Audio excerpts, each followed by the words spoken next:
Good.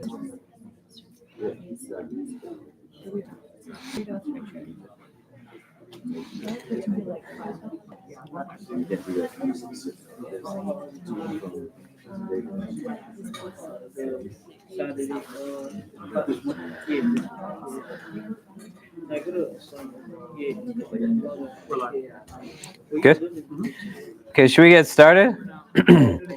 Bismillah, Bismillah, walhamdulillah, wassalatu wassalam ala rasulillah, wa ala alihi wa sahbihi wa barak wasallam.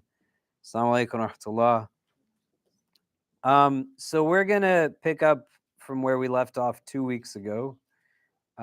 Just to kind of recap for people, we had talked about the initial kind of phase of a boycott that was imposed now upon the Banu Hashim and Banu Muttalib. We changed the orientation of the room back to how we used to do it. I know a couple of people asked what happened. I didn't know that it was that shocking to people. But if you were here like a few years ago, or maybe pre-COVID, I don't know if post-COVID what we ended up doing, but it's easier for people to come in to pray when we're facing this way.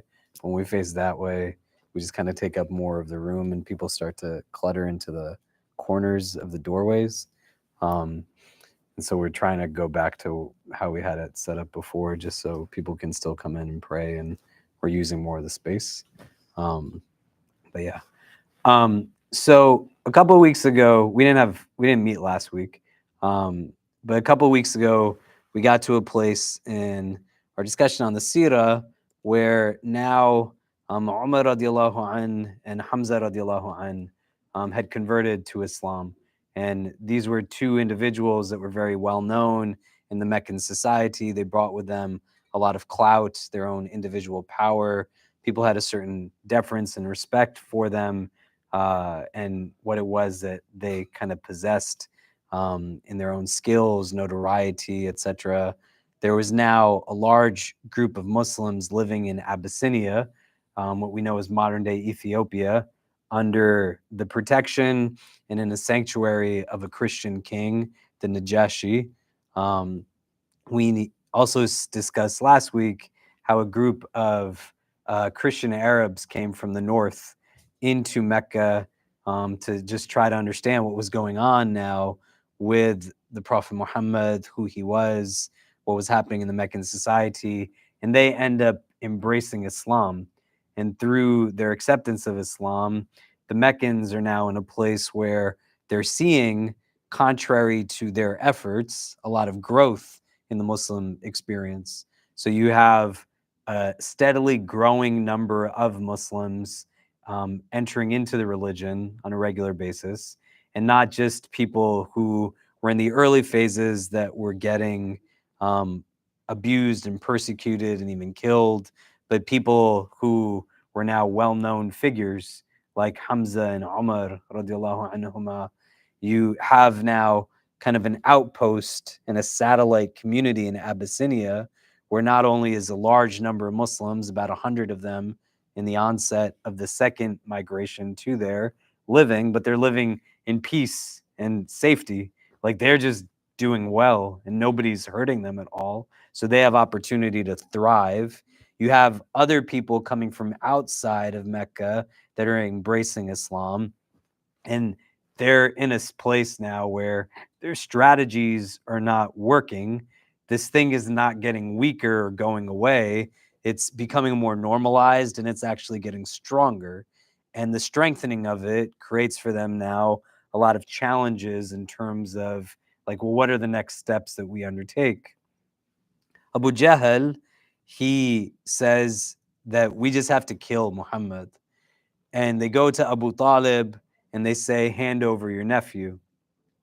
Abu Talib does not agree to this. The Banu Hashim and the Banu Muttalib, they are now clans that are very interlinked, but larger tribes within the broader framework of those who inhabit Mecca. And they get pushed, just to recap now, into the valley owned by Abu Talib, where they end up staying for 3 years during the course of a boycott that's imposed upon them that ends up being very difficult and harsh. And we want to get into now today a conversation around that boycott, some of the things that we can kind of extrapolate from it. And then the next time we meet, we'll move into kind of discussions on the a year that's called Am al-Huzn, the year of sadness, the year of depression, in which Abu Talib, the Prophet's uncle, and his wife Khadija radiallahu ta'ala anha both pass away. And so we're like working towards that part as the next kind of major event in the Seerah. But just to recap, in case people leave before we break for Maghrib, we're not going to meet next week. We have a retreat to New Mexico next week that I'm going to be co-leading.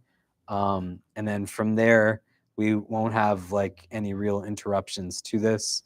The academic semester is going to be starting here. I won't be traveling. I don't tend to travel so much in the middle of the week. It was just this week coming up and last week.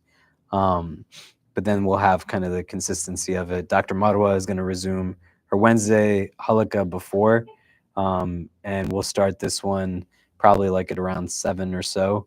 And then the building will be open till 11 at that point, inshallah.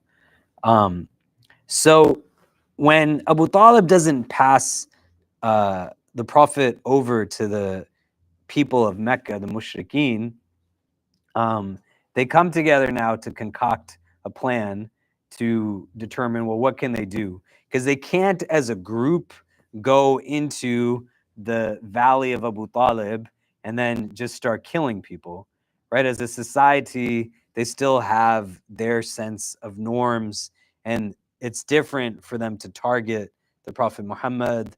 And in their arrangement with Abu Talib, they said, we won't kill him. We'll have someone from outside of our tribe kill him and all these other things. And so they come together and they devise a boycott. And 40 of their leaders sign onto a pact that says, for the Banu Hashim and the Banu Muttalib, we are not going to, one, marry into their tribe, nor let them marry into any other tribes. Two, like we're not going to do any type of business with them or allow for them to do business with us here. And three, we're not going to interact with any of them in any capacity socially. So we're not going to be seen with any of them. No communication, no talking, no interactions in any which way. These three frames are impacting them now on foundational levels of how societies function, right? There's already challenges that are coming up in regards to persecution, but a deliberate policy change that says, let's get them in a place where we're essentially now creating these pressures. This pact, when it's created, Abu Talib has like this pact. They write it down and then they put it up in the Kaaba, which we're going to talk about in a little bit, the significance of that, because they're essentially seeing this as like a religious calling where they're making that claim, right? But you can juxtapose this to the negotiations they were making earlier on. Our God for a day, yours for a day. Ours for a day, yours for a week. Ours for a day, yours for a month, yours for a year. But now, in kind of a show of kind of what their calling is, they're claiming a sense of religious purpose here when they're placing this up in the Kaaba. Abu Talib, he engages his people. All of the Banu Muttalib, like, say, we are with Muhammad, whether they're Muslim or not. And of the Banu Hashim, everybody except Abu Lahab and his two sons stay in the valley.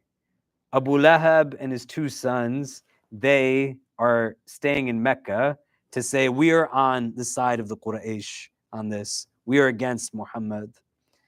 But when he puts this forth to them as an entire set of clans, they, Muslim and non-Muslim alike, say, we're still going to make sure that nothing happens to Muhammad. Like, we're in this to protect him, no matter what the case is. Why do you think these three things are the things that they choose to boycott them on, in terms of how it is that they engage them?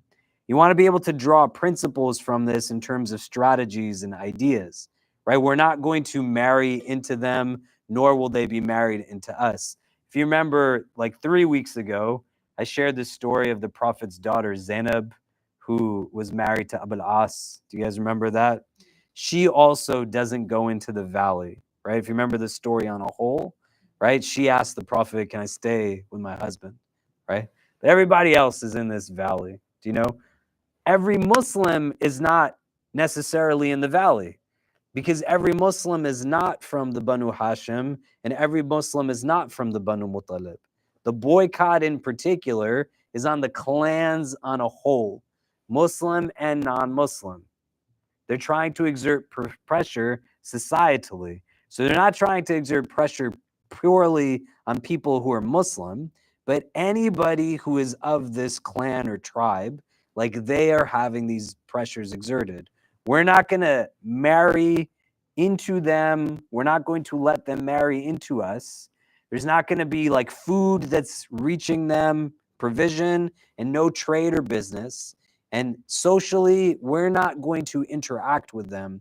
We're not going to be seen with them, no talking to them, no engagement and that like with them.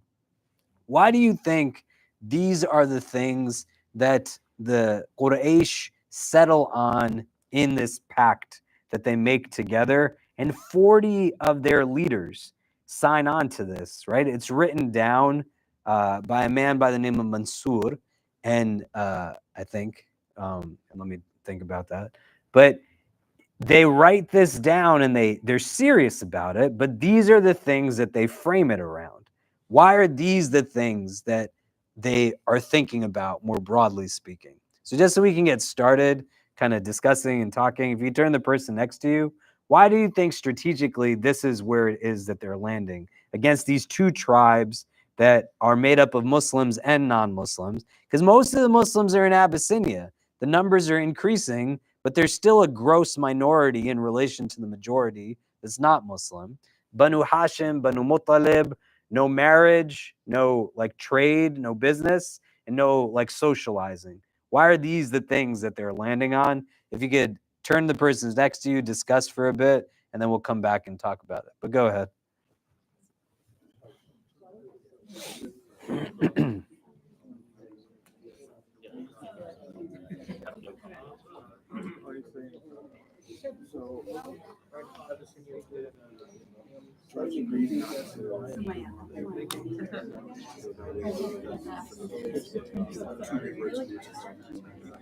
They still wanted to kind of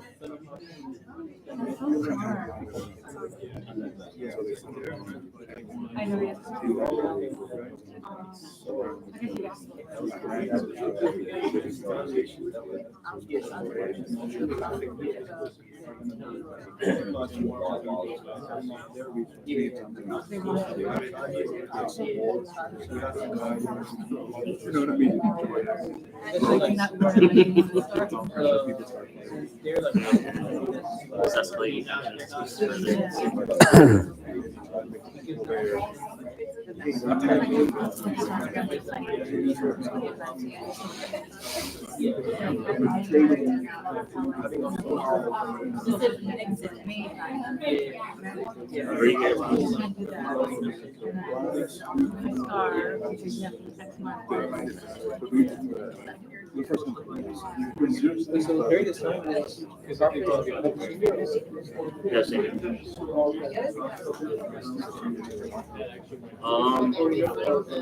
Well, this is the first time I've been here, so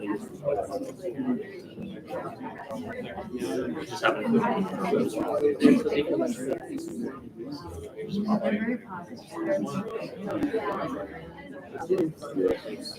They basically not. They basically not.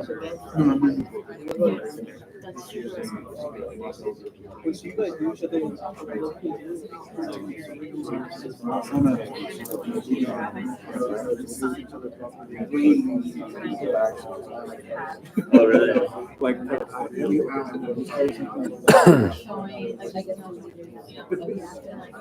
It was weird. It was just like so nothing. Yeah. I grew up in Washington. I went to Oregon.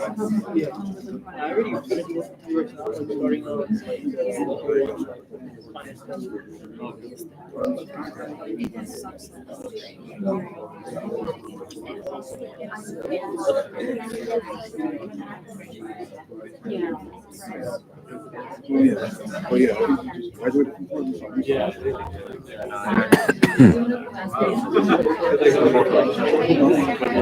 Oh, yeah, the first one. Actually, it was the last class. It's like mathematics.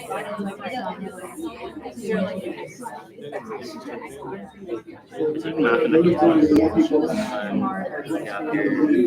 masters. It's actually, I found IC when I was in grade.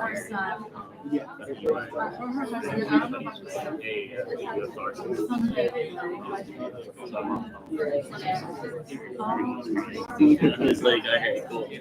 This is like Yeah. yeah, no, I see. It's like when you just I think last year I was like, No, it's just in the day. I just knew it was like in the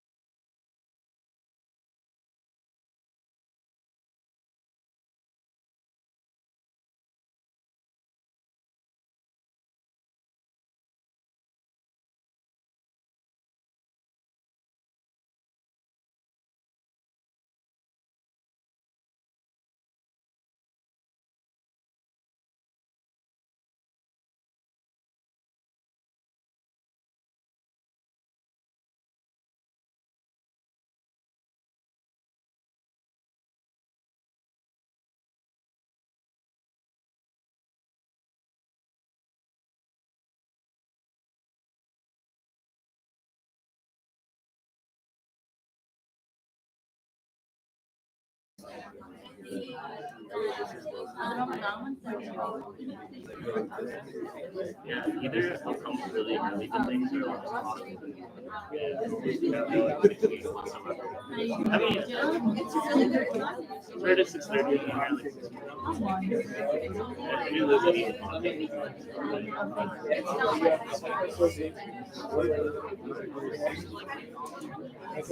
I think that's on TikTok.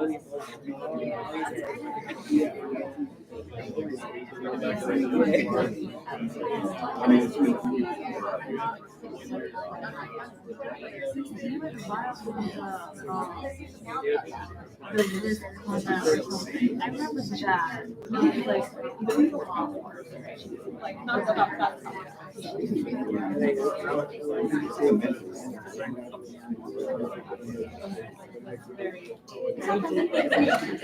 Okay.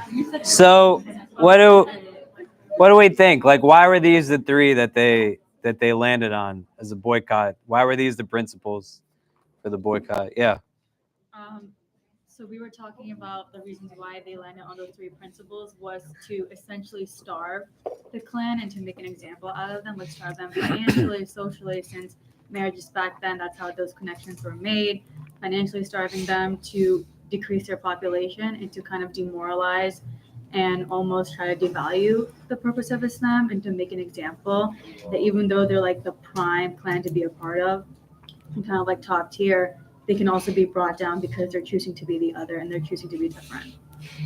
Okay. What other thoughts? Yeah. Yeah, we talked about how the part where they said like no one will like communicate with them. Like, I guess they said that so like no one will like learn about Islam and like end up like converting and stuff. So like if you don't like communicate with them, you won't like ever like know about like the religion. Yeah.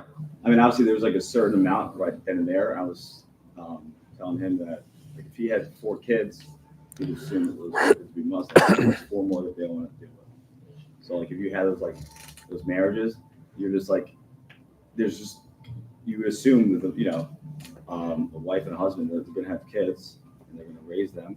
The husband's going to want to raise them to be Muslim, and they're just trying to get rid of what's already there now. So the numbers are going to increase. So they're trying to like eliminate them to begin with, and then what could come after that? Because that can just like you start having more kids, there's more people. I was thinking of it as like a kind of like a non-violent war tactic, and kind of what we see even in just like real life. Of just you create a situation where you cut off this group of people from what they feel they need or what they do need, and they start fighting amongst themselves, and they kind of take themselves out, kind of thing. So if you like no business, no communication, no marriage, no chance for anyone to move up, they're gonna look for somebody to blame, hopefully, and hopefully it's the person that they want gone. Yeah, think about this, right? So when we say like everyone that's there is not Muslim, but the Muslims are all there. Do you know what I mean? You're in a place now where the broader understandings are going to be there's people who are highly antagonistic to Islam, the Abu Jahals and the Abu Lahabs. There's people who have some sense of compassion and empathy, and then there's like a spectrum in between. A tactic that supremacist systems utilize, even contemporarily, is about diluting power within minority populations by creating now a separation and segmentation inwardly. I don't have to fight you if I can get you to fight yourselves. And if I can get people to be separated, I can get them to start to argue, to quarrel, to battle, to fight, then I've already done everything to increase my power by not delegitimizing, but by diluting yours, right? When you think about boxes of power, like what creates power? A lot of people who buy into unfortunate realities within the Muslim community have wake-up calls. Like we have 2 larger demographics of Muslims historically in the United States.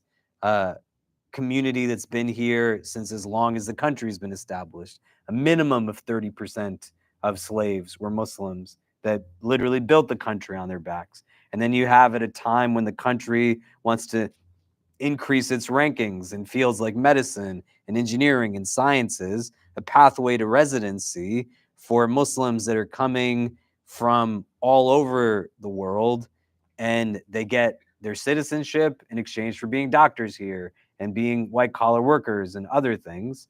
Those immigrant communities, as they establish masjids and whatever else, not anew because there were already Muslims here for so long, but when they came and established, they chose actively to work with white institutions rather than pre-existing Muslim communities that exist within Black experience in the United States. We see consequently the challenges that come up then when you have things like a post 9/11 reality or everything that's happened even in the last year around things going on in Palestine, may Allah, and the occupations taking place there. But a recognition of so many that they can't even speak like certain words in their jobs, or they'll get demonized or doxxed or whatever else. But your wealth doesn't equate to power. And the whole idea of where you recognize challenges now that stem not from a week ago or a month ago or a year ago, but historically you buy into racial dynamics that prevented clout from existing because you worked with white people and white apparatus as opposed to pre-existing Black Muslim communities here. And now we're not as strong as if we were all together already. Do you see what I mean? And then you get to places too, where you have a wake-up call to, well, what power must be? Because if money is not power, then what creates power?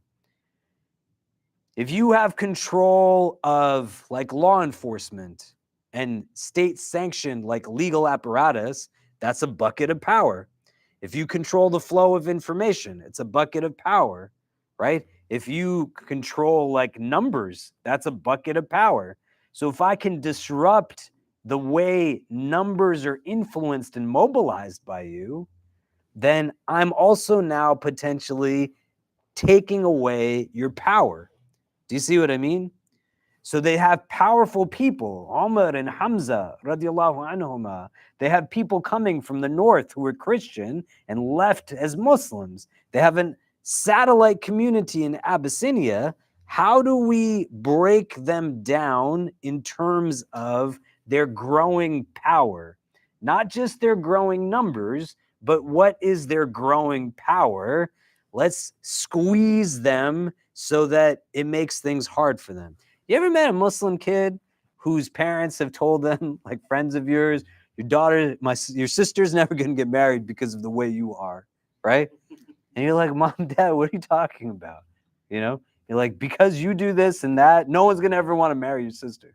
Do you know what I mean? Maybe nobody's marrying my sister because you have this narrow window of who's acceptable as a suitor. And they can only be from the next door neighborhood of our village, from the same country, and you're the problem. But don't talk to your parents like that, right? But in an understanding of it, you get to a place now where you don't feel good. Like, oh man, because of me, like, my sister's not going to get married, right? So the mindset, you can imagine, 3 years in a boycott, what are they trying to do? Supremacy is not just about physical shackling. It's about psychological shackling. Like, let's get in their heads. We're not going to let you marry our daughters, right? Well, it's like, well, why do you want to be white so badly to begin with? Did you ever stop and think like why you want to dress the way you dress? Why it is that it's hard to say, I need to take a step out to pray my prayer or to wash my foot in the sink? Like, why? Because the psychological control of the system is what it is. It makes you believe that your practice is somehow deficient and that your Islam is a liability, not an asset. That's just what it is. And they know exactly what they're doing. And these people know what they're doing to all of these Muslims. Let's get them in those places where auntie and uncle are now going to be saying to each other, nobody's marrying our daughters because of these guys. Where they get to a place where people just walk past us and they treat us as if we don't even exist. Erasure of identity is a key tactic of systems that seek to engage in oppression. They can make you feel invisible and say, you're not even talking to me. Like, don't you see that I'm here? Let alone now the aspect of squeezing people economically to impact their food. Sa'ad ibn Abi Waqqas, who is here in this place, 2 to 3 years, they're going through this boycott. Khadija radiallahu ta'ala anha, who we talked about before, like, what do we know about Khadija? What are some of the things we know about her? She was a businesswoman. She was a businesswoman. So what does that mean? She has status. She had a lot of money, right? All of her money gets spent going into helping people in this boycott. They're in the boycott. Abu Bakr radiallahu an, he bankrupts himself a bunch of times for the sake of Islam here in the boycott. Like, it's not that they didn't have wealthy people, but the wealthy people were spending their money. Because what's happening now as part of the parameters of the boycott is that they're telling people, like, you only sell in exorbitant amounts the food to these guys. If somebody comes in to do business with them, then we're going to offer them that much more for that trade so that they're not getting anything to eat. There's hadith that say that they spent years of this time like eating just leaves off of trees and mixing it with water. They would take like straps of leather and they would just eat that as well so that there was something that was in their stomachs. They were going through a substantial amount of difficulty. And in all of it, what's remarkable, we don't have anything that tells us anybody left Islam. They've gone through all kinds of persecution, all kinds of challenges, all kinds of difficulty. They're in these places where like their worlds are not getting knocked over, right? Because we're going to talk before the end of tonight about how the boycott stops. Like the boycott actually stops. And we know, right? It's not like a surprise. We know how they end up having their Medina, and then they go back and they get Mecca later on, mashallah. In the moment, they don't know it, but in the 3 years that they're in this boycott and everything that came between before that, persecution, hardship, ostracization, beatings, abuse, killed, they don't let them like have a moment to breathe. Not one of them loses their Islam. Not one of them leaves like their faith. How does that happen? How is it possible? And then you think about it, right? It's not any different. I mean, it's different, but there's parallels, right? Like, how is it that Palestinians are still praying Jummah? How? How is it? Not to get to a place where you're just mindlessly scrolling, but think about it from the standpoint of what are they built from? That for this many years, they're eating leaves. You could say, well, how can people do that? If you've ever been to a conflict zone before, if you've ever been to a refugee camp before, if you've ever seen how people have to live before in these places, you could go and see what actual hunger is like, not just thousands of miles away, even in our own cities. I remember the first time a woman sat in my office and she told me that her entry point into prostitution came from somebody who extended a hand to her with a sandwich when she had nothing to eat. And that person was the person who entered her into trafficking. That's happening in New York, not miles away.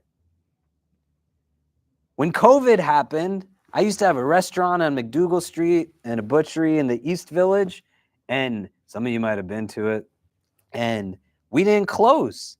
And we stayed open just so we could give food for free to kids who couldn't go to school and they didn't have food to eat because they rely on breakfast and lunch like for free. There was hundreds of thousands of public school kids in the onset of COVID who they didn't know how to teach them because they don't have money for Wi-Fi or internet, let alone having money for a laptop or any type of apparatus. That's like in your city, not miles away. What do you think they're eating? Do you get what I mean? May Allah never make us those who have to experience hunger to know what it means to be hungry. But there's people who live like this every single day. How did they not like walk out? Do you know what I mean? How? How did they not just say, this is too tough. I can't do this anymore. There's narrations that we're taught that the Prophet's praying in these places. Abu Talib loves his nephew so much. At night when they would sleep, he would tell people, switch your beds with Muhammad so that anybody who's trying to target him is not going to find him.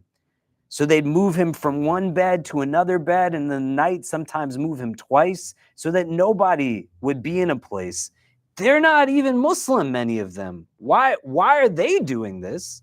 And then the Muslims amongst them, like, why aren't they walking out? Why is Khadija bankrupting herself in this way? Why is Abu Bakr bankrupting himself in this way? Why are they doing this? And how is it that they're not giving in? Do you see what I mean? What is it that contributes to them staying consistent through it? It's an important question for us to be able to understand that, like, at this juncture, even in these extreme situations, nobody has turned their back on Islam. And it's not to think about it in a way that is self-deprecating, but to think about it reflectively, right? I can't even tell my boss that I got to get up to pray Dhuhr. Where does that transition come in? Like, what's the missing ingredient? Do you get what I mean? What is it that they have that's keeping them where they're at in this way? Does the question make sense? We just turn to the persons next to us and talk it out a little bit. How do they stay committed? Like, how are they staying a part of this thing, even in this difficulty? Let's talk about it a little bit, and then we'll come back and discuss. Go ahead. Your thing is like the world is like your life is very short, and like they know that everyone's so like that's their whole they have nothing else to do. And like they know that like whatever struggle that they're going with now is like compared to like let's say like the events at home, like you know like your struggles are nothing compared to like for sure that so that's like your mindset.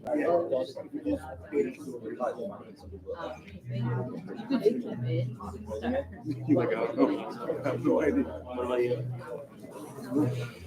Where you got nothing, that's where you got.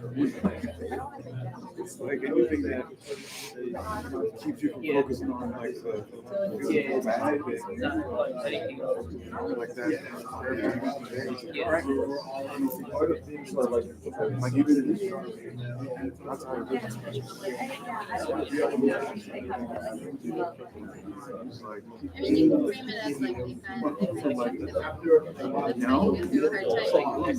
Remember that it's unexplainable.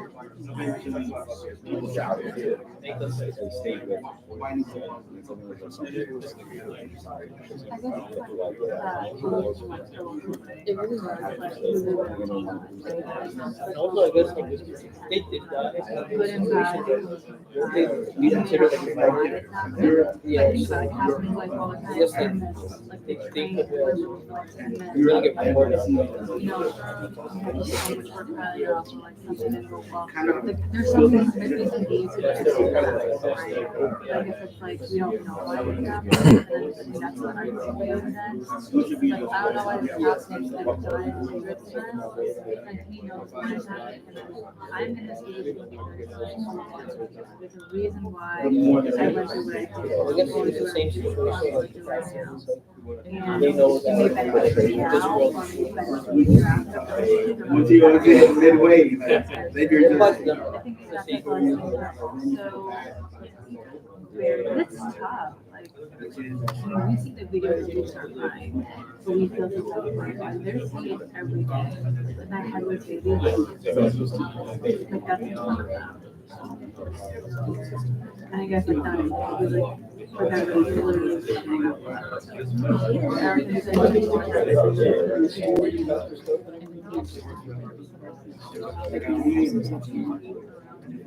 How much did you pay for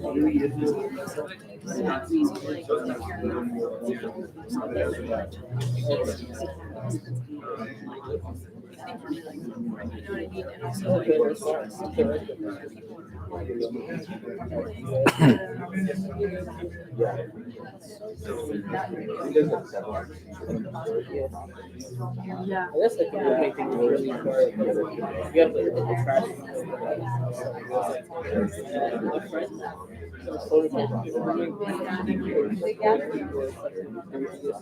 anything that you can think about, like, yeah, so he like hated it. Like he used to like sleep over on my like. I would tell you like the stuff like this. Okay, so what do we think? Like, what was going on that they still stayed committed to this? What do we discuss? Any thoughts? Yeah. We were chatting about the three things that they're not able to partake in. It's people that realize they can survive without those three things. And not to like romanticize the concept, but they're being tested so severely that like they understand what's at stake as far as like their next salat of what's coming that is so close to them. Yeah. What else? You had your hand raised. like we mentioned, I think I mentioned this last week too, but it's like they're choosing who they're submitting to or what they're submitting to. Like when part of submitting is having trust, and they have trust in Allah subhanahu wa ta'ala, and they're not letting another system or another kind of belief system tell them what to do. They're sticking to their obligatory prayers. That's not going to change. They're sticking to their faith and what they've declared. So it's what they're choosing to submit, and with that submission, it's like complete submission. Yeah. I think we discussed it was as simple as like they had trust in the Prophet Sallallahu Alaihi Wasallam. And there's many instances I think of just the Sahaba and the companions of the Prophet having an immense amount of trust in him, and that was just something they always felt, not just what they thought, but it was something they physically felt. And so I think this was one of those instances where they had the trust in the Prophet and his companions and whatnot. Like obviously, it's like people think that Islam is like you feel like a part of like a family. So it's like, why would you like give up on your family? Like it's like the one thing Allah's thing is no matter what, like just never lose hope. And I believe that like that like you said, there's no like proof of someone leaving. Again, obviously like we weren't there, but like sometimes like you're a part of a team, someone on the team is like not really feeling it, like thinking, but there's always that other guy on the team's like, don't worry, like we got this, because they need that reassurance from someone. Obviously, like number one is having the faith in Allah, but like it does also help when you got someone by your side being like, don't worry, like it's okay, we got this. Tomorrow's a new day. Like if it happens tomorrow or in a year or who knows, we'll get through it. Other thoughts? Yeah. It also, I guess, makes us think as a community, are we following their example? Because like the brother said, they had a lot of trust within Muhammad and Allah. And do we have that same trust, in which are we willing to make those sacrifices while we're well off for the better of the community? So Yeah. When you think about people now who convene and inwardly they share a common belief and conviction. Do you know what I mean? It's never been a religion that looks at things from a quantitative standpoint as a metric of success. If you look statistically at the number of people who convert to Islam, for example, and you get people who are like, look, so many people becoming Muslim, even in our community, right? May Allah preserve all of our iman. But in understanding also statistically, there's a huge number of people that leave Islam every single day, right? And proportionally, those are numbers that are pretty equivalent. And there's a lot of young people who are embracing atheistic attitudes because the religion of Islam that's given to them from family members born into it is very different than the religion that the similar number of people converting into it actually know Islam to be. Do you know? It's not necessarily from that standpoint of a sociological experience alone, but this is like a group of people that has taqwa. They have iman. And then the people around them who are not Muslim, like they can't deny that this is also something that they're like seeing conviction and genuineness. Plus, they have their own like conviction that these people, it's remarkable how much they take care of one another, right? Like as much as you could fault a lot of what goes on in this Meccan society, these clans take care of their people really well. Do you know what I mean? Like they're not letting anybody go. Out of all of them, Abu Lahab like runs away. Do you know what I'm saying? But the rest of them, they buy into like conviction and belief in a way that doesn't have condition or qualification to it, in the way that says, you're only good to me if you study what I tell you to study and marry who I tell you to marry. Otherwise, you're dead to me. Do you know what I mean? A mother was sitting in my office the other day and she said, my kids do these haram things. Am I doing something wrong if I love them? And I said, well, like, doesn't Allah love all of us? And don't all of us do things we're not supposed to do? So are you not embodying divine qualities by extending love to people who still have imperfection? Because that's what God does to all of us. Like we all have imperfection and his love is perfect. That's why he's al-wadud, the source of love. And he loves us because of who he is, not because of who we are. So like love your kids because of who you are, not because of who they are necessarily. Do you see what I mean? Does that make sense? So now you got like a group of people Their entry point to Islam is Iman. Their Iman, their faith, is the foundation of their relationship with God. Most of their families are not like Muslim generations before. Maybe some have people who are Hanif there, right? Or maybe some have like the blessing of multiple family members who converted. In this boycott, there is a well-known Sahaba of the Prophet, Abdullah ibn Abbas, who's born in the boycott in the valley. And he becomes like one of the well-known, like learned Sahaba of the Quran. He's known for like his understanding of the Quran, like his understanding of fiqh. He's born in the middle of a boycott. When I went to visit children from Gaza right before Ramadan, there was a mother who gave me her baby, who she gave birth to, she didn't give, but like to hold. And it was like, she was like a little infant child. And the mother is telling me how difficult it was for her to witness women in Rafah delivering babies through C-sections without anesthesia in like open, like empty warehouses in fields. Do you know what I mean? What do you think Abdullah ibn Abbas's birth was like in this boycott? Do you see what I'm saying? But when you have people that come together on conviction and you have love for each other, not because you share race and culture. There's some of you in this room who have never had a meal with a Muslim in your home that comes from a different cultural background than your own. How is that possible? You live in New York City, where there's Muslims from everywhere. You might come and pray here with people. You might stand at Jummah. We might have iftar together here. I'm saying in your houses, right? Khabab ibn Arat is teaching Quran to Sa'id ibn Zayd and Fatima bint al-Khattab in their home, right? And he is somebody who is from like the lower classes. He's persecuted, and they are coming from like a different background, but they're all together in Fatima radiallahu ta'ala anha's house.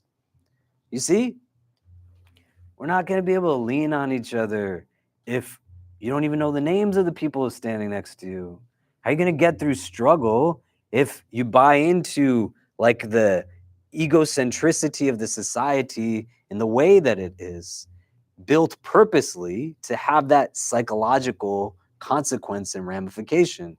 You have to want to love each other in order to have love for one. Do you get what I mean? Does that make sense?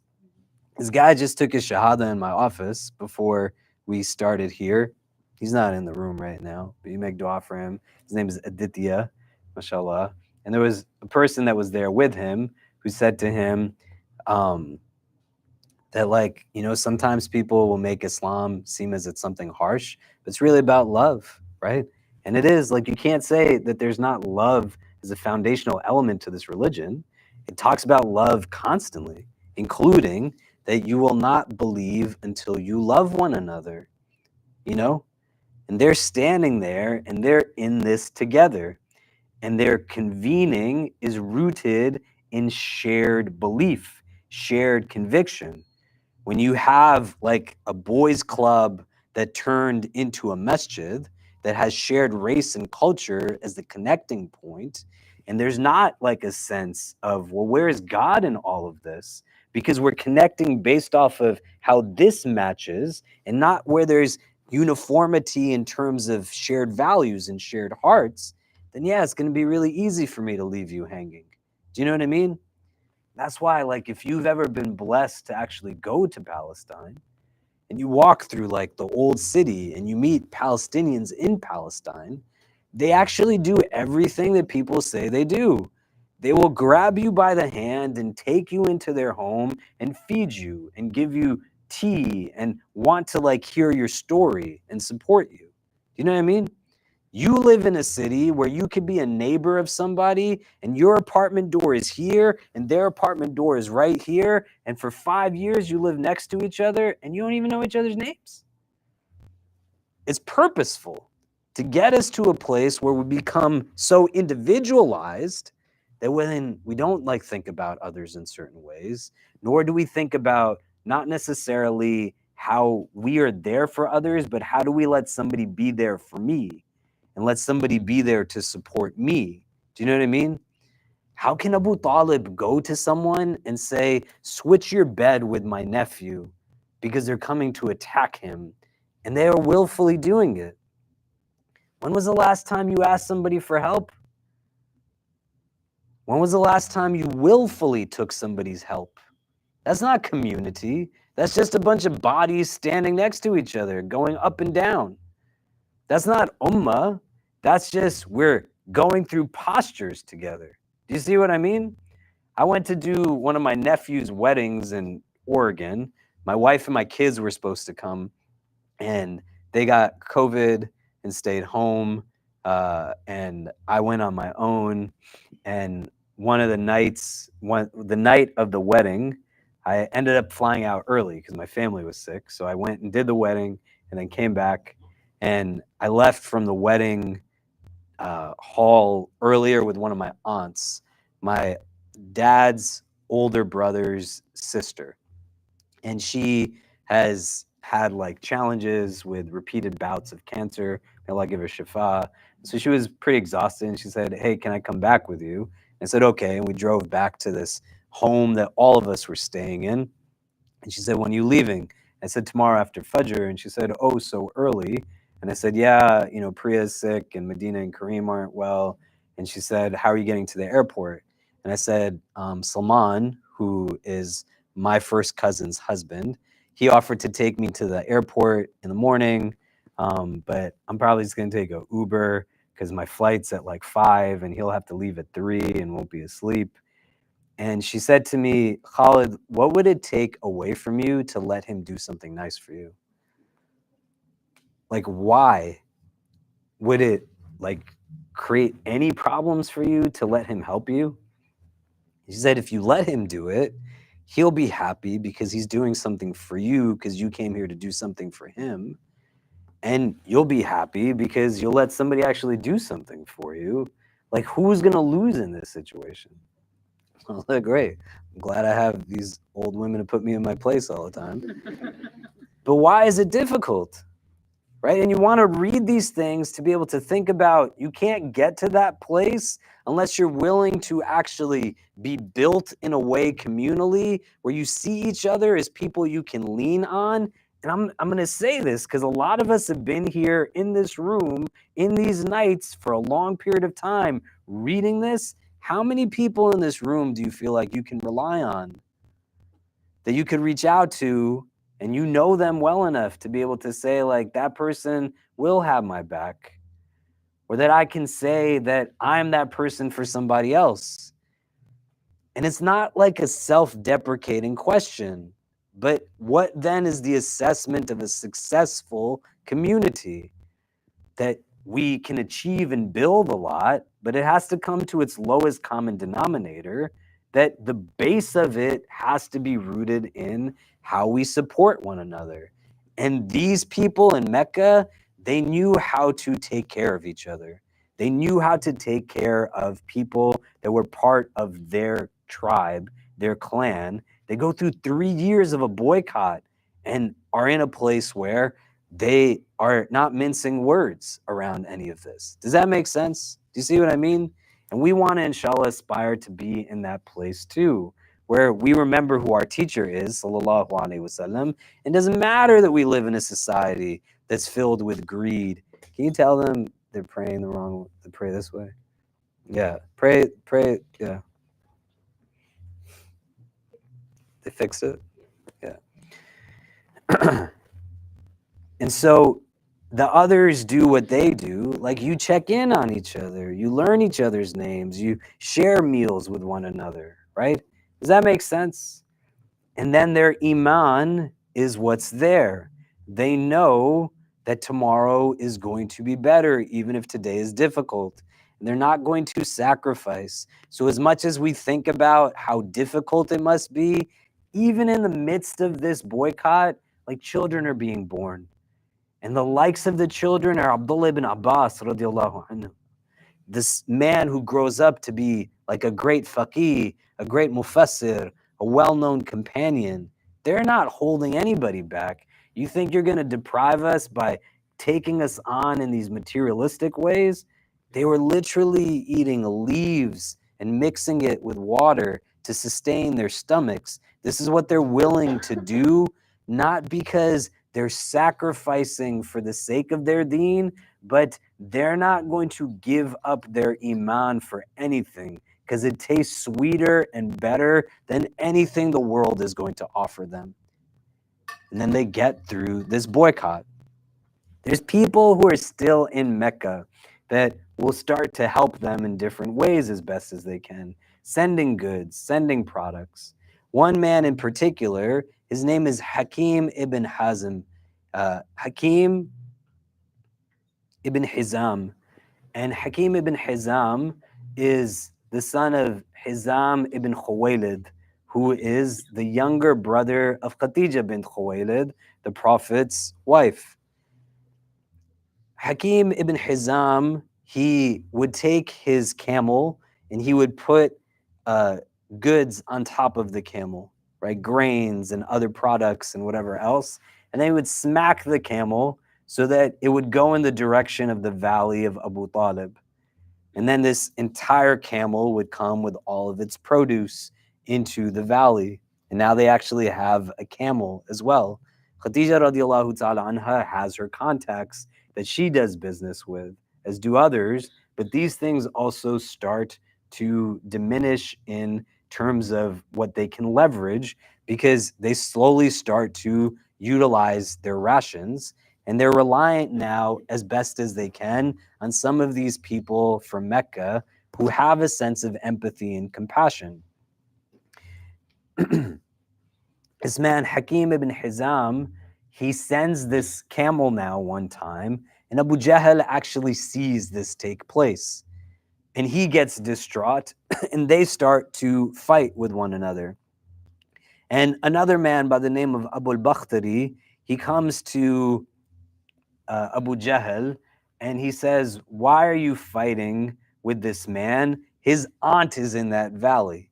Right? He loves his aunt. He's just trying to help her and provide for her. And they start to go at it and they start fighting with one another at the outskirts of this valley.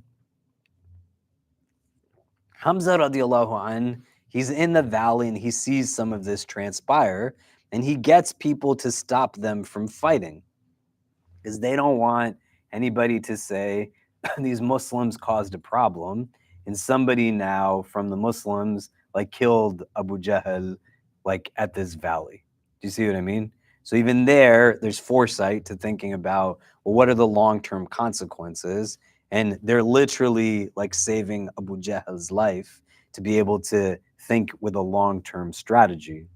2 to 3 years into this boycott now, they're going through it. There's people who are from their own families and tribes in Mecca who are in a place where they no longer want to see this transpire, nor do they want to do so in breaking it down in the absence of strategy.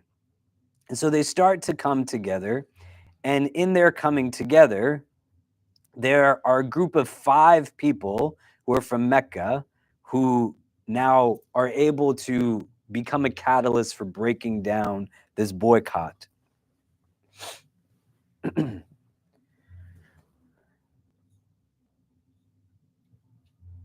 One of the person's name who does this, his name is Hisham ibn Amr. And Hisham ibn Amr, he has relations now with people in the Banu Hashim. Hisham ibn Amr, he goes to a friend of his by the name of Zuhair ibn Abu Umayyah, and they are in a place where they're having a conversation, and he says to him, "Are you content to eat food and wear clothes and marry people while you know of the condition of your maternal uncles? They cannot buy or sell, marry, nor give in marriage. By God, I swear that if they were the uncles of Abu al-Hakam ibn Hisham, and you asked him to do what he asked you to do, he would never agree to it. Meaning, you're agreeing to something that Abu Jahl has imposed on you, that if it was vice versa, he wouldn't let this happen to his family. Like, why are you letting it happen to your family? Do you know? And so Zuhair says to his friend now, Hisham, that confound you, Hisham, what can I do? I'm only one man. By God, if I had another man to back me, I would soon annul it. And Hisham says, I have found a man myself. And Zuhair says, find another. So Hisham went to Al-Mut'im ibn Adi and said, are you content that 2 clans of the Banu Abdul Manaf should perish while you look on consenting to follow Quraysh? You will find that they will soon do the same with you. He made the same reply as Zuhair and demanded a 4th man. So Hisham went to Abu al-Bakhtari, who was the person that was there with Hakim ibn Hizam when they were fighting with Abu Jahl. And he says to Abu al-Bakhtari, who asked for a 5th man. And then they went to Zam'a ibn al-Aswad and reminded him of their kinship and duties. And he asked whether others were willing to cooperate in this task, and he gave the names of the others. So now there's 5 of them. They have these 5 people, and they make a plan. There's a strategy. When they do this now, they meet at a place and create now essentially this kind of orchestrated conversation that happens. Zuhair, he is the one that speaks first. And what he does is he walks and does their version of a tawaf around the Kaaba 7 times. And then he calls out now to all of the people of Mecca. And he says, O people of Mecca, are we to eat and clothe ourselves while the Banu Hashim perish, unable to buy or sell? By God, I will not sit down until this evil boycotting document is torn up. Abu Jahl, who is at the side of the Kaaba, exclaims, you lie by Allah, it shall not be torn up. And then Zam'a stands and says, you are a greater liar. We were not satisfied with the document when it was written. Abu al-Bakhtari said, he is right. We are not satisfied with what is written and we don't hold with it. Al-Mut'im said, you are both right, and anyone who says otherwise is a liar. We take Allah to witness that we disassociate ourselves from the whole idea and what is written in the document. Hisham spoke in the same sense. Abu Jahl said, this is a matter which has been decided overnight. It has been discussed somewhere else. Meaning you all had a plan and you came here with your plan because there's no way this is happening randomly, right? What does this mean? Organized evil will always triumph over disorganized righteousness. But when you can get people together like yourselves who are brilliant, even just in this room, are a lot of skills and credentials and talents, and you don't run around, but you make a plan. And then through the plan, you exert, like strategically, to reach certain objectives. When he calls out, O people of Mecca, why he's saying this is because everybody in Mecca is not from Abu Jahl's tribe. Everyone is not from the people who signed this document. So he's appealing to people in mass. And there are people who are good human beings. Like you're seeing the capacity of darkness and ugliness in the potential of people like Abu Jahl and Abu Lahab, right? Literally, they take people like Sumayya, radiallahu ta'ala anha, an older woman, she's not young, and of the ways they tortured her, they put her in like the blazing heat of the Arabian sun with like a cast iron body of armor around her. You imagine what that's like. They're literally like melting her in the desert. That's what these people are like. But every single one of them is not like this. They're good people who are in a place where they are looking to say, how do we leverage our power and our privilege to help those who are underserved and underprivileged? And when the focal point becomes distraction, because those who exert inequity become now the only thing that we see, we lose sight of other people who they would have willingness through their empathy and compassion to come together to now be more of a mechanism of healing and balance than not. And these 5 people, they get up and they do this, and then nobody is in a place where they can do anything to fundamentally keep them from moving forward. When this happens,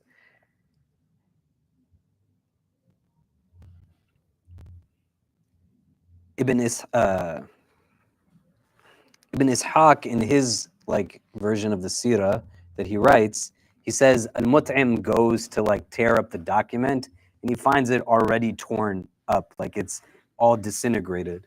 But essentially what's happening in the valley is that the Prophet ﷺ is telling Abu Talib that he's been told by Allah that nothing of this document remains other than one part of it that began Bismik Allahumma, that different like insects ate the document, leaving only like Allah's name there. And Abu Talib says, like, are you certain of this? And he says, yeah. And he goes to these people and he says, this document like no longer exists. And they say, what are you talking about? And he says, Muhammad has told me like the document has been disintegrated other than this piece. And they say, if that's not the case, you know, we'll continue in this way. But he says, like, if this is the case, then this boycott should be done and be over with, right? And he's putting all of his faith in his nephew. Like, he has that trust in his nephew. Do you know what I mean? Like, it's very real. And they open it and they see that the document has been disintegrated in the way that they said it was disintegrated. And they're in a place now where this becomes like a closing point to these 2 to 3 years of a boycott. They go through real hardship during this time. There's consequences, there's ramifications to it, right? Like Abu Talib is not a young man, he's an older man. Khadija radiallahu ta'ala anha, she's not as old as the Prophet is, right? She's older than the Prophet.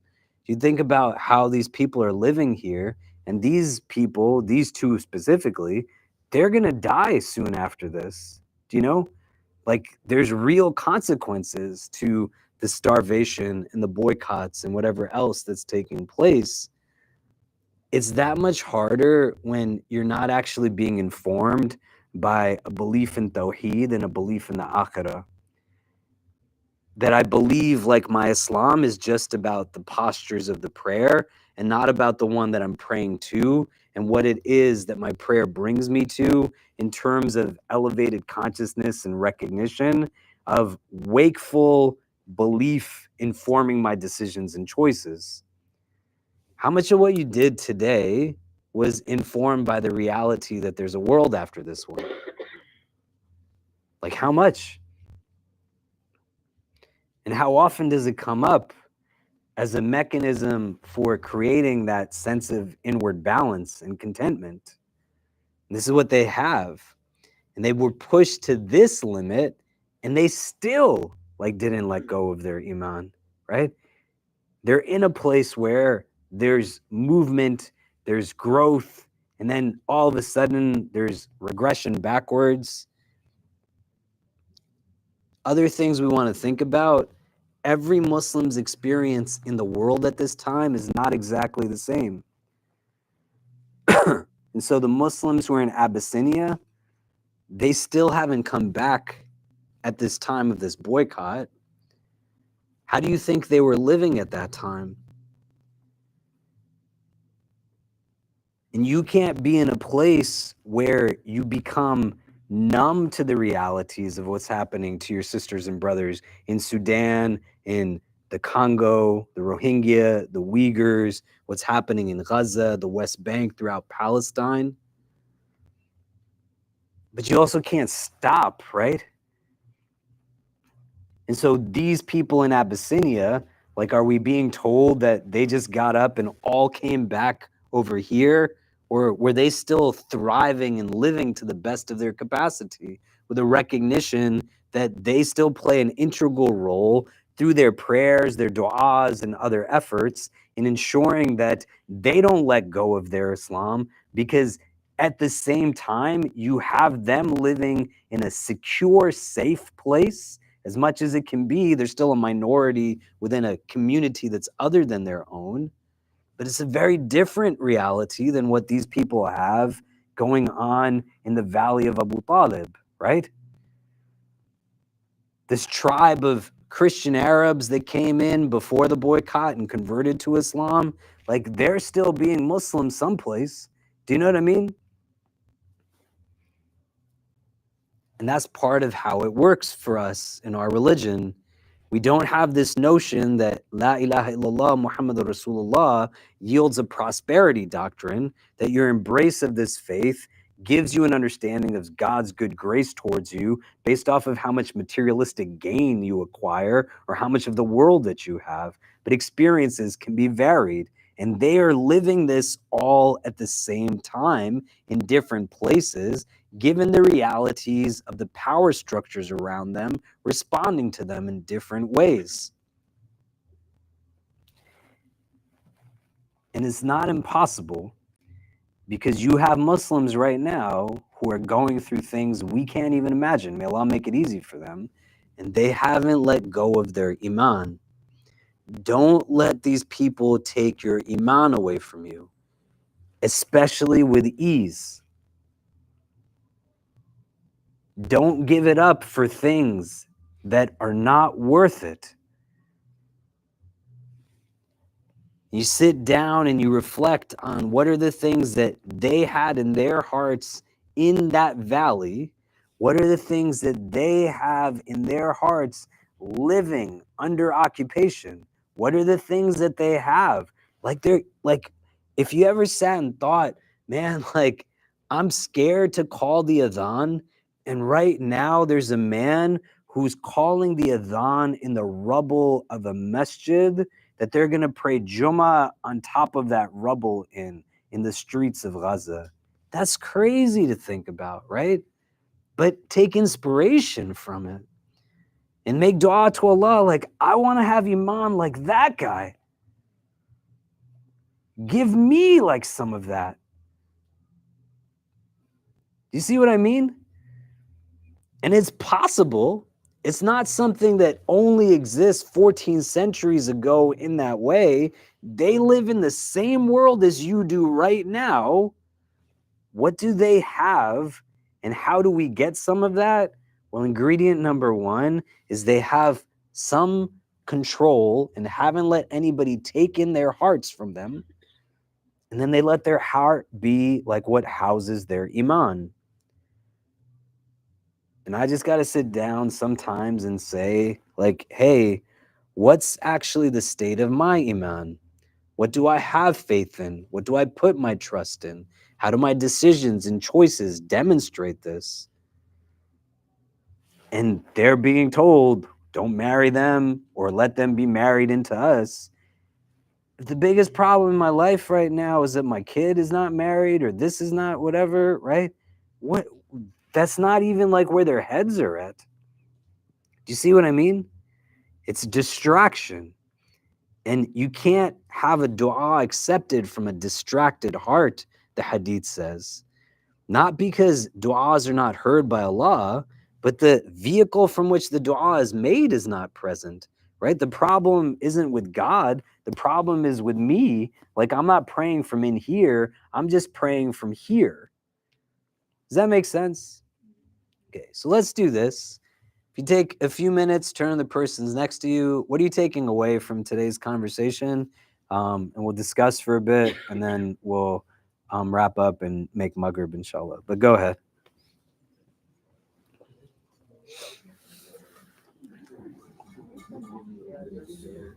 It's crazy how it's different from back then. And they would do like call the person who would never give it. As for now, like instead people are like people are like trying to get the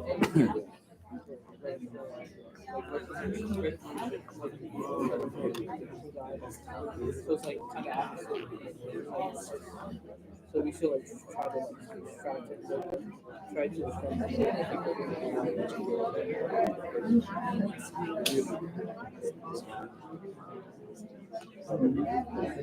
Yeah, I guess like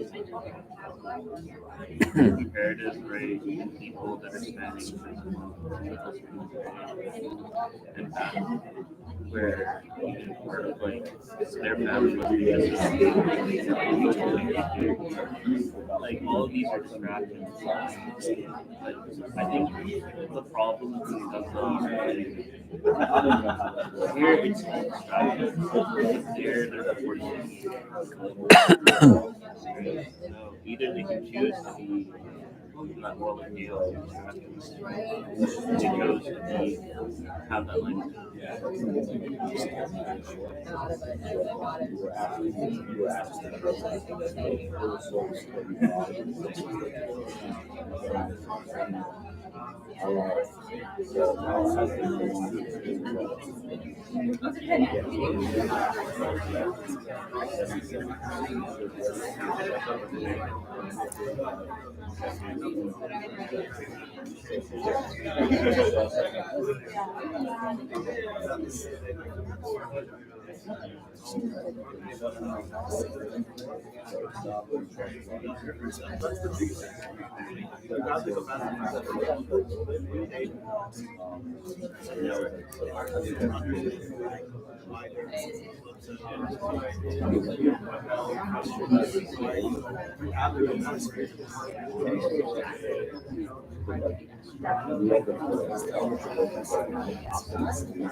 They think also being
Okay. So what are some of the things? What are some of the things that are coming up for people? What are we taking away from today's conversation?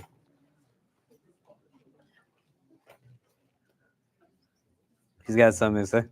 Yes. Sean, you want to say? Oh, go for it. Um, that might mirror some of what brother was saying, but just the beauty and power of like not just holding the faith, but community and like trying to use the resources you can to do something for somebody. I remember, I think it was you saying like they have like anger because like they see the rest of the world like you have so much, you're not doing anything. It's like even if you can't do something directly for people in Gaza, or people in Gaza, it's like there's people next door who you're doing nothing for. And it's like you're not making community, and people who are literally having their homes destroyed are finding a way to do it. So like, what excuse do we have to not? You know what I mean? It's like, and it's as easy as like instead of stepping over the person, hey, how are you? You know what I mean? Like, do you want something? I got $1. You feel me? Like, so it's a good way. Great. Yeah. Yeah, I think the best thing, the most beautiful thing was hearing that um, no one left. And it's funny because like this morning, I just like came across, and I'm not sure how much this relates over. I feel it kind of does. I'll read it. And I think this goes back to the amount that they had to like not leave. Um, it was it was said like you it said you asked to be born before your soul was put in your body and sent you down to this dunya. Allah asked you if you wanted to experience life. You said yes. He didn't ask you twice. He asked you 77 times. He showed you every single second, every minute of your life, from the second you were born till death, and you still said yes.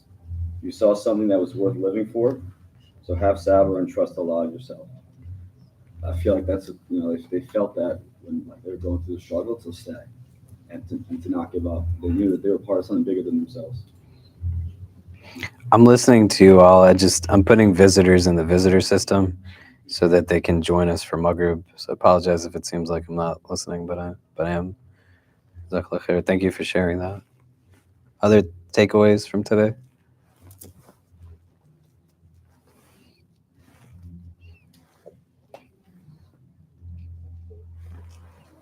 Yeah. I think something that we talked about in our, mini circle was there's this other hadith that talks about like how all the Muslims in the world are like they're like one ummah, right? And their ummah represents a human body. Like if one part hurts, every other part also hurts. And like I think when we talk about just like what Imam Khalid said about how there were Muslims, of course, like in the valley, uh, who were facing a boycott. There was also a group who was living their own lives, right, in Abyssinia, and they were like as safe as could be, but still they didn't give up on the Muslims that was going on at the boycott. Right? They were still there. They were like praying. They were like dua. They were doing whatever they could, and just like says to how even though like in parts of the world where like Muslims are going through maybe different experiences from what we are today, they still have to work. They still have to play our part in sort of giving back and like contributing to their well-being. So I think that's something that really stuck out to all of us in this.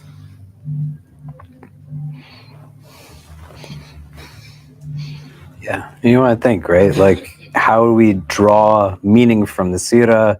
They're living very much so concretely the Quran, their interactions with each other, with the society around them, with themselves, is rooted in what the Quran is emphasizing in this moment of revelation. And it's not rules and regulations, because that comes in Medina. This is about like Tawheed. Allah is one, like that's who I worship, and that's it. And Akhirah, like there's a world after this one.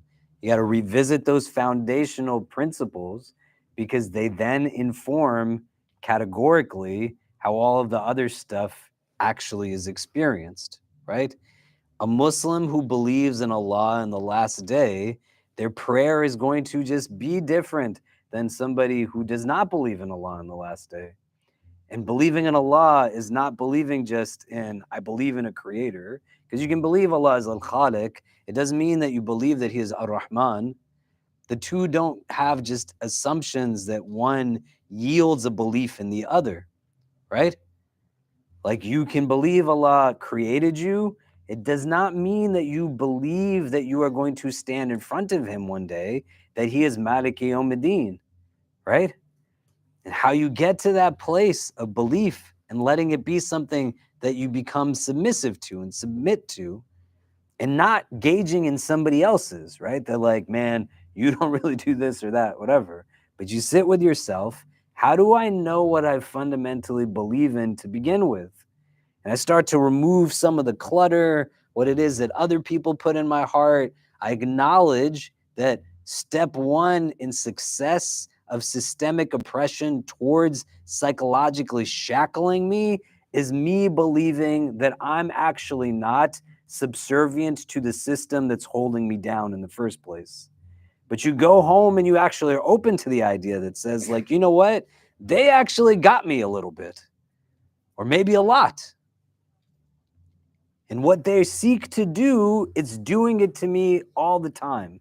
My validation is rooted in what systemic and structural oppression wants me to be pursuant of.